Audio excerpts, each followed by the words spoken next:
This is the Thoughtful Travel Podcast. I'm your host, Amanda Kendall of the notaballerina.com travel blog. Every episode I'll share travel tales from several fellow travel lovers, and together we hope to entertain and inspire you, remind you of some of your own great travel experiences, and encourage you to hit the road again soon.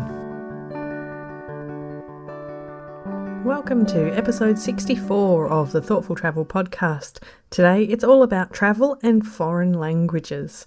I'm a bit of a language lover. I'm not particularly good at too many languages, but I've always enjoyed learning them. I think I was lucky certainly in an English-speaking country context, because we're not renowned for doing well with bilingualism or learning languages. But I was lucky that by chance in my primary school we started learning German in year 3. Now, I think these days kids do learn languages in Australia at a younger age, but back then that was pretty unusual. And on top of that, one of my mum's good friends was a German herself. And so she wanted to teach her daughters German. Her daughters were about the same age as my sister and I. And so we used to get together on a Friday afternoon after school, and she would teach all of us German. I think we were meant to be there to be kind of, the good influences to get her to sit her kids down. Because I know I try to teach my son German and he doesn't want to listen to me. Maybe I need to try and find someone else just like I was. Interesting. Anyways, it helped me learn to love languages that I got to do it early on when it was just really fun. And today I speak to 3 different travellers who've had all kinds of varied experiences with foreign languages, both throughout their educational history and throughout their travels. So more of that in a moment. But first, a little bit of admin. You may remember, if you're a regular listener, that I mentioned last week that the Jackrabbit FM network is closing down. So that means I am taking the Thoughtful Travel Podcast all out on its own. And it's a little bit scary, but I think I will manage. Fingers crossed anyway.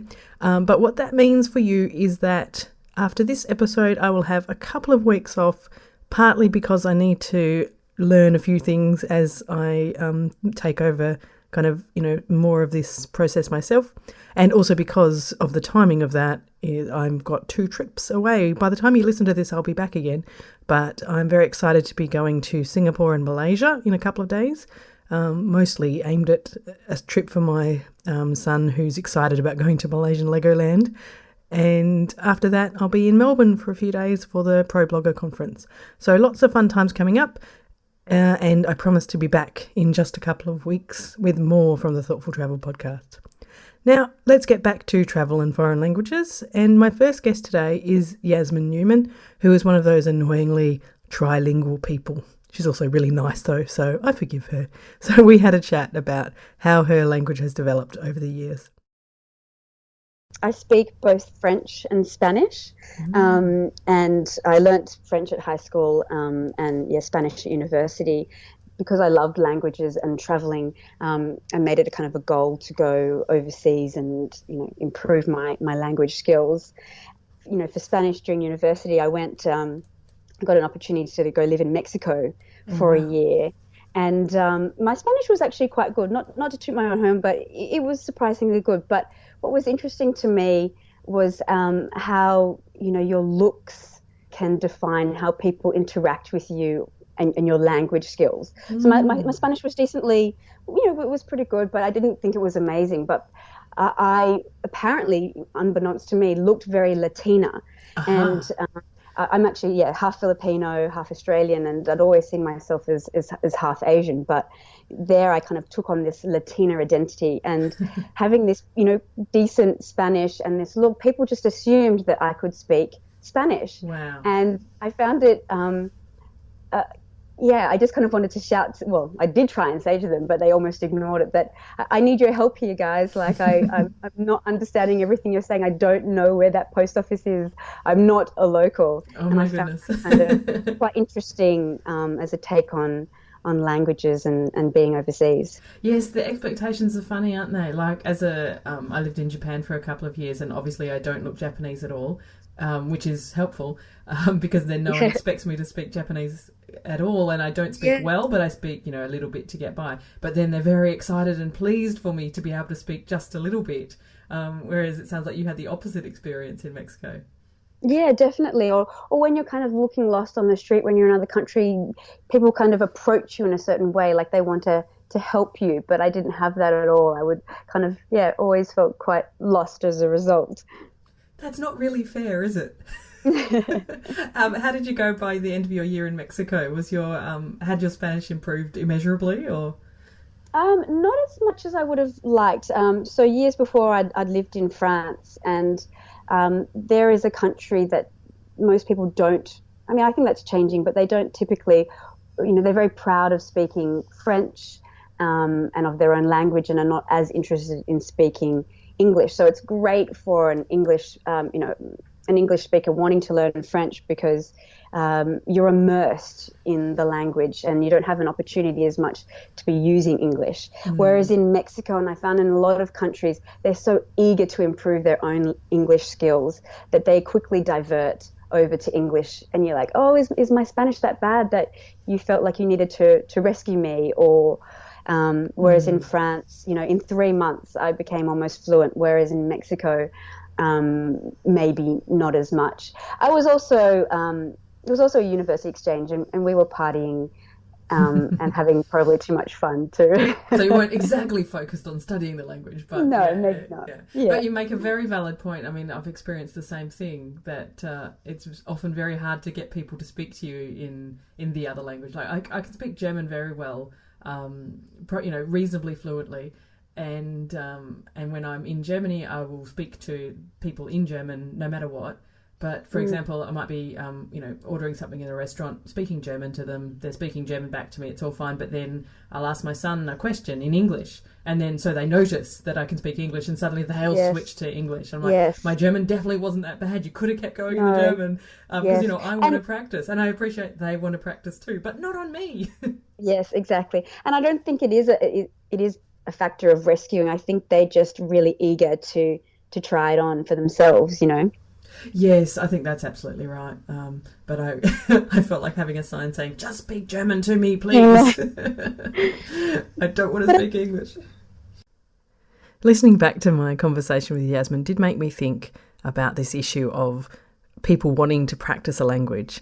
And I realised that I am absolutely guilty of the same thing I get annoyed at other people about. For example, if I'm here in Perth or somewhere in Australia and I hear Germans speaking, or I realise that they're German, then I go up and chat to them in German. And that's probably nice for them some of the time, but probably some of the time, if they are talking to a local person, they may very well be wanting to practice their English instead. So I might have to reconsider that, or at least ask them, would you prefer to speak in German or English? Maybe. I don't know. I guess there's lots of people around them who don't speak any German, and they probably get plenty of practice speaking English. But maybe the people in the other countries who've been doing the same to me have had the same opinion. So anyway, it's going to be something that I consider in the future, and I might even ask them which they prefer. But there you go. As I said earlier, I'm off to Malaysia in the next few days, and I do not speak any Malay at all, really, barring a couple of words. So I'm kind of hoping that there'll be plenty of English spoken where I am, and in all likelihood there will be. But I probably should make more of an effort. I know this. Anyway, let's move on. So my next guest today is Cassandra Lay. And she has lots of interesting things to say about her foreign languages across the years. Now, during our chat, I had learnt that her mother both parents were Vietnamese. And so to lead into this conversation, I had asked her, does she speak Vietnamese? I do, at a very, very basic elementary level. Right, yeah. Yeah, it was after growing up here. I spoke it first at home, and then when I started going to kindergarten and preschool, that's kind of when I started losing it. I speak it to talk to my grandma and to order food and things like that. But so you can get by if you're there, but... Yeah, to get by. If I really wanted to express and have like a complicated, complex, deep conversation, I'd be struggling a little bit. Right, okay. But conversationally, yeah, you're okay. Yeah. Oh, that's wonderful. Yeah, I think the more languages you know, just gives you access to more different kinds of interesting people. So. Oh, yeah, definitely. And so Spanish you studied in high school, and college or just high school? No, just high school. Okay. I didn't decide, I don't know why. I think I got lazy and didn't want to take the exam to place myself in a Fair Spanish enough. class. So I thought, Yeah, but I can do without it. yeah, but going to live in Spain for 2 years is a pretty good way to learn some Spanish too. So, did that Oh help your yeah. Spanish? Did you come out relatively fluent?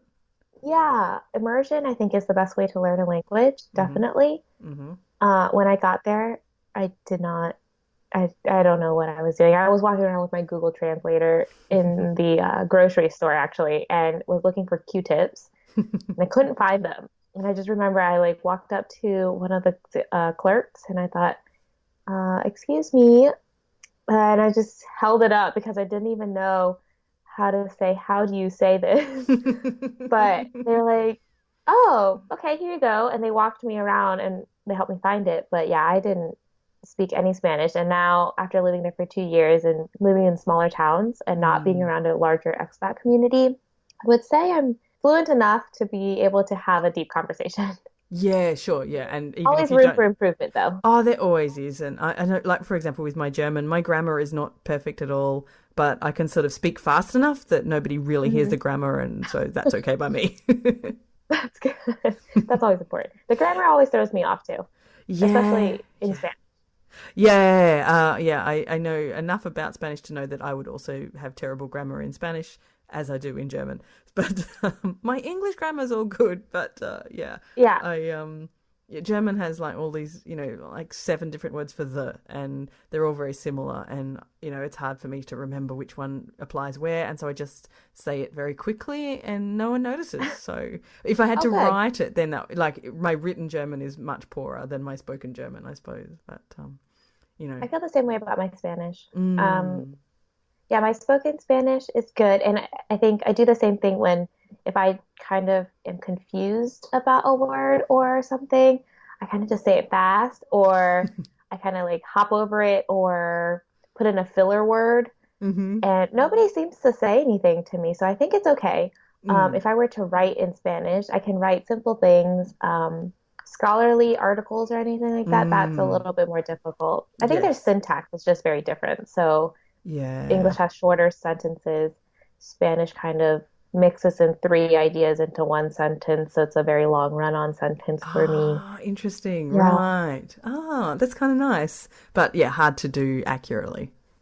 Yeah. Yeah, So I can just, imagine. I think I have to practice more. From my chats both with Yasmin and Cassandra, I've been reminded of the fact that living in a country isn't sufficient for becoming fluent in the language, that it takes a lot more effort than you might expect. I remember when I'd been living in Japan for a few months only, and I was chatting to someone back home in Australia, someone who hadn't had any experience themselves of learning a language, I must say, but they said to me, "Oh, you must speak really good Japanese by now." In just a few months. And of course, I was still struggling with the very basics, and I certainly couldn't read anything by then. And it really does take some effort to ensure that you're making the most of the chance of living in a country. As Cassandra mentioned, living in smaller towns in Spain had certainly helped her. So if you're somewhere off the beaten path and there's not too many expats or other English speakers around, then that certainly helps. But even with that, when I lived in Germany, I was living in a town where, I mean, a lot of Germans, especially younger Germans, do speak pretty good English. But I was living, for example, in a block of apartments where nobody else spoke English. They were all older people. And I always watched German TV. I tried to speak German when I was, out and about as much as possible. But the very fact of my job there, of teaching English, meant that I didn't actually get many chances to speak a variety of German. So my supermarket German was perfect, especially because they don't sort of make any small talk at the supermarket, so that was perfect. And I could ask for things I needed, and all of that was fine, but having more variety of conversations just didn't really happen until I made a lot more local German friends and kind of insisted that we speak German. So it was quite an issue. And as I did admit, my grammar is still pretty average, but I just speak fast enough that nobody knows the difference. A few years ago when my son was young, I used to go to a German playgroup here, and sometimes a new member would join, a German, like a native German person, and they would overhear me chatting with someone else and assume that I was German too, just that I had a tiny accent from living in Australia for a long time. And that thrilled me. I thought, wow, I must sound kind of fluent. But definitely if I have to write it down and use grammar, I would totally be outed as a non-German.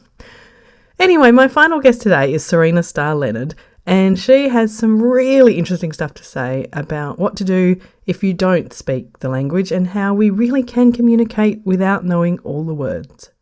Basically, when we started out, we couldn't speak any Spanish.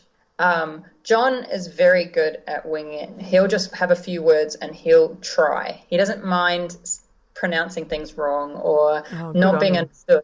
He's like, it's a really amazing trait. And I'm someone who likes to get things right first. Me too. And so it held me back for a while. And what I realized, though, is in being now forced to be in all these situations where we're interviewing people who don't speak the same language as us, we're in communities with people who don't speak the same language as us, what I've got to learn is how to communicate without language. It's an amazing experience because my stepmom doesn't speak English. And so I've never really been able to have a conversation with her. She's Chinese. And so after this trip, I came back and after we spent 2 years in Latin America, and I had a conversation with her because I was open to it. Whereas in the past, my experience is if I don't have the same language as someone, I just feel really dumb and unable to communicate. Yeah. Whereas now with facial expressions and like 4 words and hand gesticulations and just being silly and feeling connected, like knowing that you can connect, I find that's opened the whole world to me. And it doesn't matter. Absolutely. We're chatting with people in Cambodia or whether we're chatting with people in, it doesn't matter what language.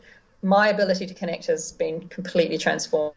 Yeah. Oh, that's excellent. But that's so true. When I started off traveling, like when I left Australia for a few years, I started off teaching English. Well, in fact, I taught English the whole way around, but I started off in Japan, and I'll always remember that, I must have come home for a visit or something, and I was chatting away to, Australian friends about some of my Japanese friends, and they would ask me about, could they speak English well and could I speak Japanese? And, no, not very much. And they're like, well, how can you be friends with someone who doesn't speak the same language? Like, they just actually couldn't understand it. And I was like, it's totally fine, there's so many ways. But they really thought that I was a bit odd to have made friends where we couldn't, we didn't really have a language in common. So, but it was a good way to learn that, definitely language is only one part of how we communicate. Yeah, and it's like we rely on it far too much. Definitely. Because when you only have language, it has so much more meaning, I guess. But it's that. I think that one thing alone has enriched my experience of life and enriched my feeling of connectedness wherever we go in the world. Oh, that's wonderful. Yeah, I think it is a really great lesson to learn. And especially because if we've grown up in English-speaking countries, I think that it's something that it's harder for us to learn because, we're sort of taught that the whole important part of the world, they all speak English anyway. And I assume New Zealand's not much different to Australia, and second languages are not particularly well taught in schools, and so it's hard to really get the hang of that. It is it's embarrassing to only know English. Isn't it? Like we go to places and everyone has to speak English because we only speak English, whereas they can all speak 2, 3, or 4 languages. Yes. And I'm like, it is really embarrassing. Like I've been trying to learn Spanish as much as possible. And I think a lot of words in Spanish now because I want to be bilingual because, it's just embarrassing to only have one language. It's such a massive disadvantage. Yeah, and because you just learn so much out of it. So I speak German as well because I lived in Germany, or learnt German all through school and then lived there for a few years. So, and just the things that you learn by knowing the way that another language expresses the same thing and stuff like that. You just couldn't imagine that other people could think so differently to you until you learn that in this whole language they think this way and stuff like that. Like, just so many different things that you can learn from learning other languages. Yeah, it's amazing. I really think this lesson of the fact that you really can communicate a lot, even when you don't have a common language, is such an important lesson to learn. And it's one that we often find hard to learn without travelling. So I'm appreciative of that Serena's brought this issue up, because it's something really important, and yeah, it can be really amazing, as she said. So that's it for our topic of language and travel for episode 64 of the Thoughtful Travel podcast. You can find more details about this episode in the show notes, and they'll be at notaballerina.com/64. Now, as I said, we are transitioning out of the Jackrabbit FM network and on our own. Now, I'm assured that really, as far as you're concerned as a listener, there should be no change at all, apart from the fact that we won't have the lovely little Jackrabbit FM bit right at the very end, which is kind of sad. So I hope that does work out as problem-free as we predict. The only thing that could possibly be an issue, but probably won't be, is that if you're subscribed, for example, if you're subscribed by the podcasts app, that it might drop off. It should transfer you all over. But if you notice in a few weeks that you still haven't seen me pop up in your podcast feed, then just hop over into iTunes, search for the Thoughtful Travel podcast and resubscribe. But fingers crossed, that won't even be an issue itself, and you won't even know that anything has changed. So I'll be back in a couple of weeks with the next episode. But before I go, let me tell you about how to find our lovely guests today. So first up, we chatted with Yasmin Newman. You can find her at yasminnewman.com, and you may remember from previous episodes that she has these amazing books that make you want to eat all the food. The newest one is The Desserts of New York and How to Eat Them All, and before that she wrote 7,000 Islands, a food portrait of the Philippines. So look them up, there'll be links in the show notes to them. After Yasmin, I chatted with Cassandra of The Quirky Pineapple, and you can find her fairly logically at thequirkypineapple.com, and she's very active on Instagram with TQ Pineapple for her Instagram handle. And finally, I chatted with Serena Star-Leonard. She's all over the internet in all kinds of ways. For example, she has a Retire in 12 Months project at in12months.com, and the 5.5.org, some of the great work that she and Johnny have been doing, and I'll leave links to both of those bits in the show notes. Last but definitely not least, do come over and chat with us in the Thoughtful Travellers Facebook group. Always some interesting discussions there. You can find it just by searching for Thoughtful Travellers on Facebook, and you just have to answer a simple question so that I know you're a real travel interested person and not, some spammy kind of person. And I'll leave a link in the show notes for that as well. You can get me on Twitter as well at Amanda Kendall and use the hashtag ThoughtfulTravelPod. Thank you so much for listening. This has been another episode of the Thoughtful Travel Podcast. Show notes and other information are at notaballerina.com/podcast. Join me again soon for another chat about why we travel. Bye for now.